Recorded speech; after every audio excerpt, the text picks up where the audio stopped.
Dan the Natural Man Show is Tuesday. Okay, today I want to talk about exercise again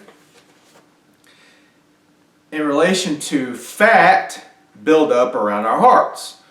There's going to be a little science lesson for all of us. There are two types of fat that surround the heart.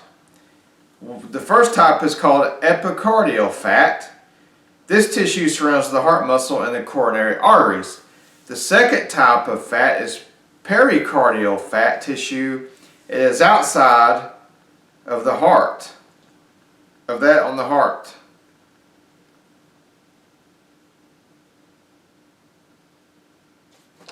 So,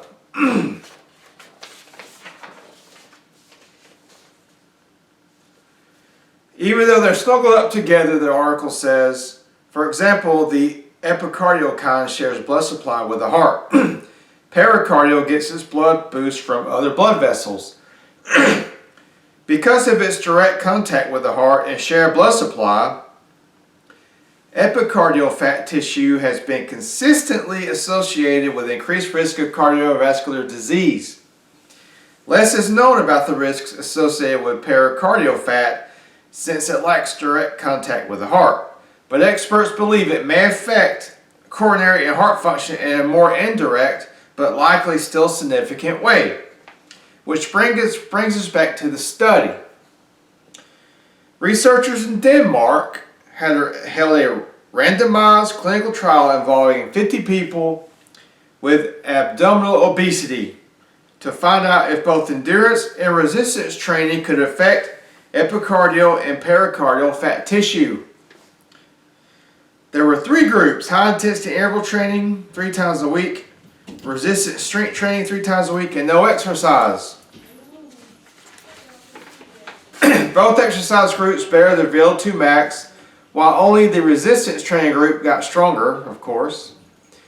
Those in the endurance and resistance training groups also significantly reduced epicardial fat tissue by 32% and 24% respectively.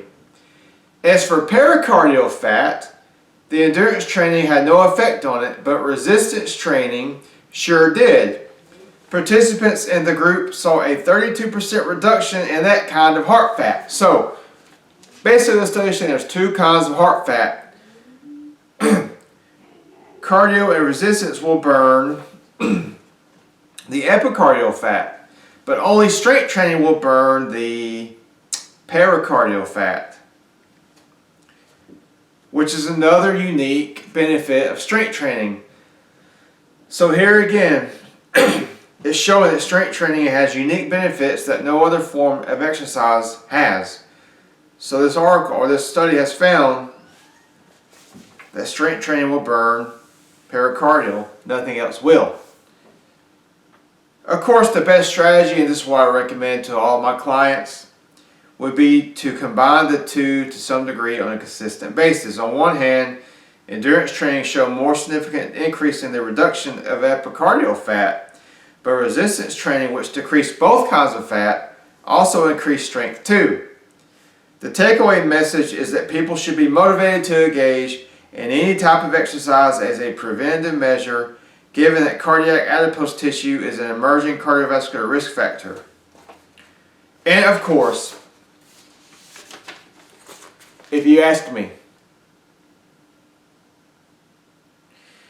I would say do your resistance training, do your cardiovascular training, and go on a low-fat, high-fiber, plant-based diet because it has a lot of evidence around it too. And do your herbs, your cayenne, your hawthorn, your garlic, your ginger. And have a great day every day. And just have fun in your life. If you're not having fun right now, find a way to do it. If you like this video, like it and share it. Please subscribe to my channel. Check out my page, DanTheNaturalMan.com. And remember, until next time, keep it natural.